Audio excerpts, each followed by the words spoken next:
I complained in the official WhatsApp group that, listen here, I think because I said I'm not going to sleep with this guy and I don't want to participate in his sexual advances, that is why I am being removed from certain trips, I'm being removed from certain legislative agenda, my bills are being put at the back, that is why I'm being targeted with unlawful and all sorts of crazy things and shenanigans, such as 6 months suspension. That is why... To many, she is a villain. To others, she is a victim. But Gloria Orwoba continues to split opinion like few others. And remember when I was telling you people that this guy is going to use this thing in court? He went and used it in court as a submission. Orwoba came to the political scene with fanfare, nominated by the United Democratic Party to represent women interests. President Ruto and the UDA brigade loved her for her outgoing nature. Her shouting red lipstick was hard to miss.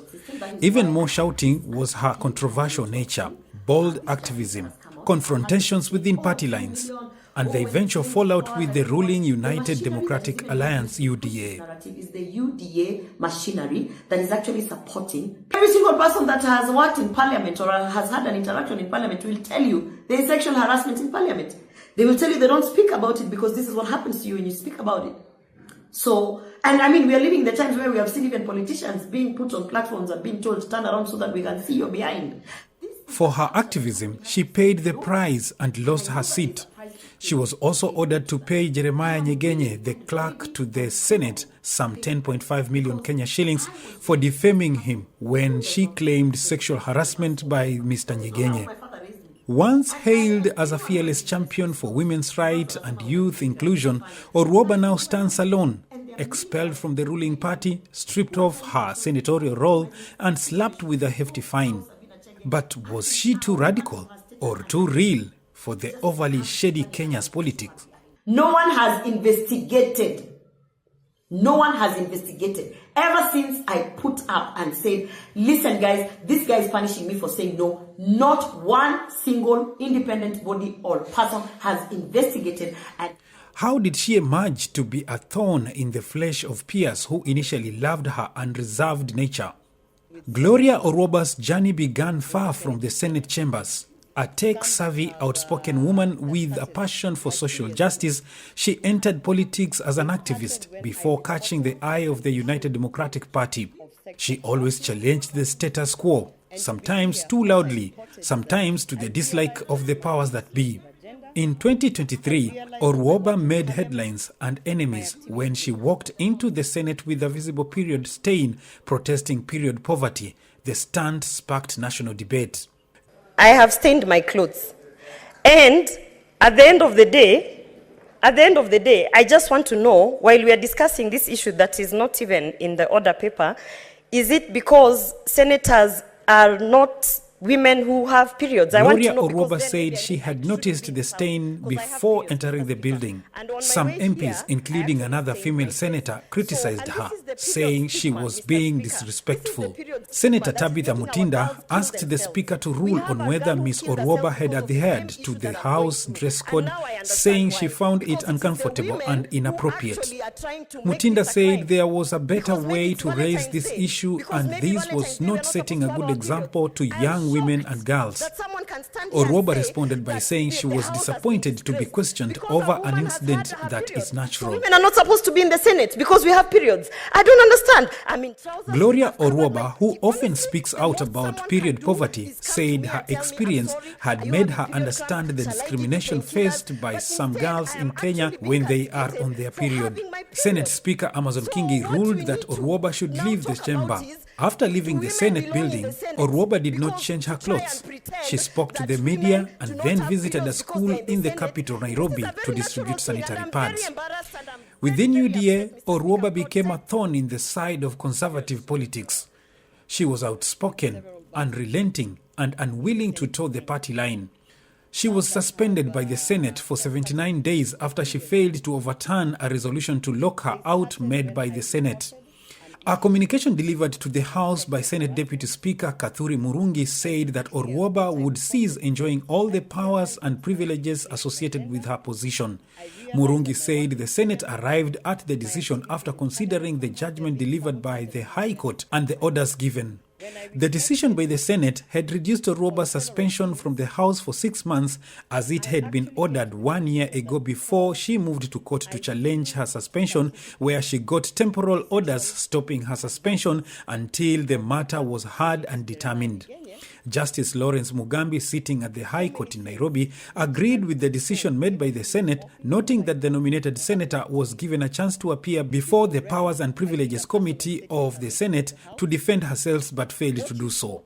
The nominated senator was accused of making unsubstantiated allegations of sexual favors and also alleging that there was discrimination in Parliament when it came to awarding trips. The first time they brought it to the floor of the House, they realized that I was present, and so I would be accorded 20 minutes to defend. Orwoba said she will appeal a court ruling ordering her to pay 10 million shillings to Senate clerk Jeremiah Nyegenye for defamation. At one time, she almost broke down after she failed to get readmission to the Senate following a 30-day suspension. Orwoba was given a chance by the Senate Speaker Amason Kingi to apologize to the House before being admitted back, but refused to read a prepared apology drafted by the Secretariat. The nominated senator objected, stating that reading it would incriminate her in another civil case before court. You will see the majority leader going on record saying that some of this dirty linen needs to be washed outside of the public spheres. And she said that her legal team had advised her that the admission would undermine her right to a fair process to the current court proceedings. Senate Majority Leader Aaron Cheruiyot, who moved the motion, said the decision to have Orwoba suspended from the House for only 30 days was due to the fact that she had shown considerable level of remorse and had learnt a lesson. The final straw came when the UDA party expelled her. She was accused of indiscipline, gross misconduct, and promoting a personal agenda.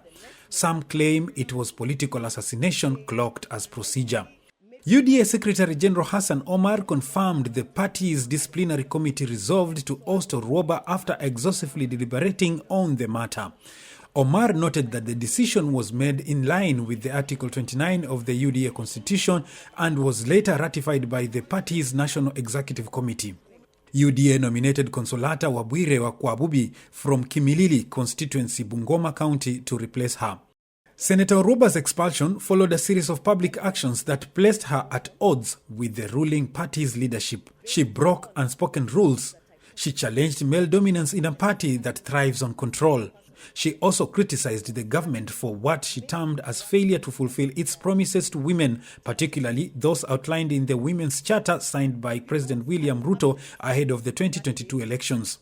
The charter was a central pledge to Kenyan women during Ruto's presidential campaign and is yet to be fully realized, according to Orwoba. Orwoba stated that while the government had made progress in areas such as agriculture and housing, it had significantly fallen short on gender equality and women's empowerment. She accused the government of sidelining women after securing their votes, although women made up the majority of the electorate that brought the current administration into power. The senator, who was nominated on a platform of championing women's rights, expressed frustration that even within her own political party, her voice had been suppressed by alleging that there is sexual favors for legislative agenda. She claimed that much of the hostility and resistance she had faced in the Senate was orchestrated from within the party's leadership. Orwoba revealed that motions targeting her were not isolated acts, but were sanctioned by the leadership, including the Speaker, both of whom belonged to her political outfit. On April 17th, she was present at Jomo Kenyatta International Airport to receive former Interior CS Fred Matiang'i upon his return to Kenya. She later participated in his homecoming ceremony at Gusii Stadium on 2nd May, appearances that UDA viewed as acts of disloyalty. To many, she is a villain. To others, she is a victim. Gloria Orwoba continues to split opinion like few others. Kicked out, but not kicked down. Gloria Orwoba is plotting her next move. Is this the end of her political career or just the beginning? But I apologize. We have seen politicians of high standing, veteran politicians, being told to turn around so that their behinds can be seen.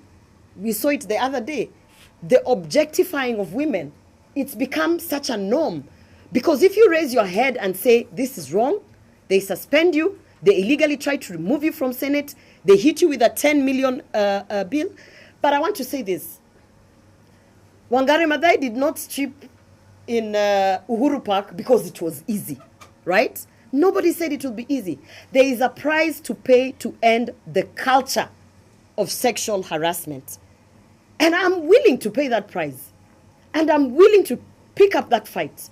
And I'm willing and I'm ready.